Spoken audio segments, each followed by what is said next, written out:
Well, things take an interesting turn with offensive coordinator Eric Bieniemy. All reports are pointing to him returning next year for another year, and I want to talk about it. But first, how about those? Hey, if you love the Chiefs as much as I love the Chiefs, make sure to subscribe to this channel and turn notifications on so that you can stay in the know with daily news about our favorite team. Okay, unless you've been living under a rock. What, do you live under a rock? You know there's been a lot of things circulating, a lot of speculation going on about Eric Bieniemy and his status with the Chiefs behind the scenes. I've done a couple videos on this situation already, but to catch you all up, basically here's what's going on. A Twitter page put out a link to an article from a group called the Chiefs Kingdom Editorial Board with a piece on EB claiming they had multiple sources inside the organization who were able to verify things such as EB is hard to work with. He doesn't take criticism. He's had multiple screaming matches with players, 2 with Mahomes alone during the halftime of the AFC Championship game in which coaches had to separate them. Basically, they also blamed EB for the collapse of the season and for the loss of the AFC Championship game. They also said the Chiefs were wary of letting him go, especially considering the whole Brian Flores situation, and they've been hoping he would get a coaching job elsewhere, and that is why he quietly signed a 1-year contract last year with the hopes that he'd get promoted and they wouldn't have to let him go. Basically, they said a lot of crazy things like that and even said they had more to put in the article, 5 more things to be exact, but couldn't confirm it with more than one source. Well, Tyreek Hill responded to this article saying, "Y'all really be hating on EB. He one of the best coaches in the building." And Travis Kelce, among other players, retweeted this. Twitter went nuts. Everybody was talking about it. It went wild. But shortly after posting the article, they took it down. They unpublished the article, yet they doubled down, claiming it was still an accurate article, the sources were still solid, and this piece was still accurate.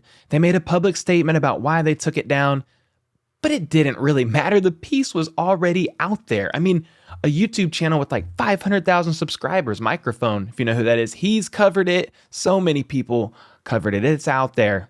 Too late to take it back. Okay, let's update this situation now. Yesterday, Matt Verderame, joking, some of you know what I'm talking about by mispronouncing that last name from a video that another YouTube channel said yesterday. Anyway, Matt Verderame with Arrowhead Addict tweeted out, "Per source, the Chiefs anticipate Eric Bieniemy will return as their offensive coordinator. The contract isn't signed yet, but belief is it will get done. Chiefs supported Bieniemy as he interviewed with Saints among exploring other opportunities, but also want him back. As I reported, Bieniemy and Reed had their meeting in an informal fashion while Reed was in California. Should Bieniemy find a better fit, he can still take it, but again, the Chiefs are anticipating he will return for 2022. He then went on the Arrowhead Addict podcast and they talked about it much more in depth, but the tweets pretty much sum it up. After that, many others tweeted out basically confirming the same thing, most notably Adam Schefter, Tom Pelissero, Jeffrey Chadiha. Dude, I'm so bad at names, I'm sorry. And others. So basically EB is coming back, y'all.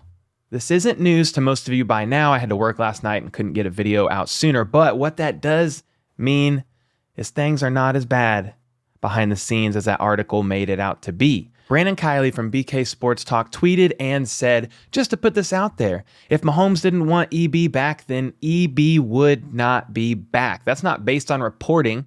We just all know it to be true. And I think it's an important part of the story. So can we go ahead and just say this?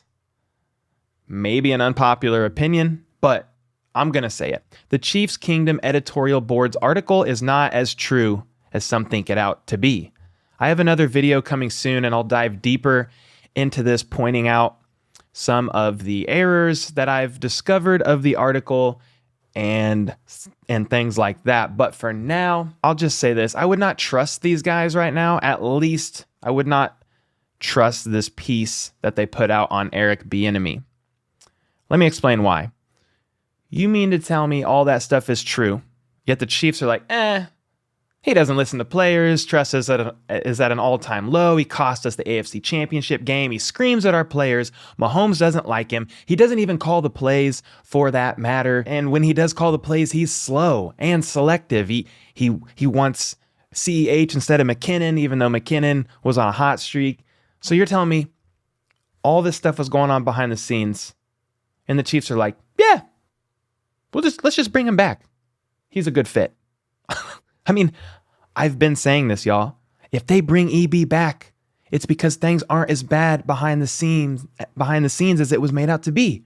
I can't see Andy Reid and company risk another failed season of no Super Bowl appearance to keep EB around just to be nice or not appear racist. So what we have to assume is that article is not as accurate as they claim, or the article is true and the Chiefs simply do not care about the players, the toxic environment, our franchise QB's relationship with EB, and many other people's trust in EB being at an all-time low, right? What are your thoughts on all of this? Let me know in the comments down below. I'd love to hear them. Do you think things are good enough behind the scenes and that's why he's back? Do you think it's another reason entirely? Let me know in the comments down below. I've kind of shared some of my thoughts with you, but here's a little bit more. When you write an article and claim it is truth, but refuse to A, put your name or names on said article, and then B, you take it down, you still claim it's accurate, I don't know. This is all a very strange situation. And then you have, Broncos insider Albright verifying that a lot of these things in that article are true, yet here we are. EB is more than likely coming back. I will say this, the article that they did ended with this line. There is an outside possibility that Bieniemy could re-sign with the Chiefs for 1 year. He could seek other opportunities or take a year off. So they didn't completely rule out the possibility of EB returning, but man, they basically made it seem like things were horrible behind the scenes and that EB would be moving on with a small chance of him returning for some reason. Who really knows at this point? I mean, maybe EB literally couldn't find anywhere else and is coming back. But if things were that bad behind the scenes, why would they let this man back, y'all? Okay, that's what I'm just trying to figure out. We will continue to learn more as time goes on, but rest assured, I will keep you all informed every step of the way. If you enjoyed this video, like, subscribe, all that good stuff for more content like this. I post almost daily news about the Chiefs, and we'll be doing this all year long. So until next time, let's go. How about those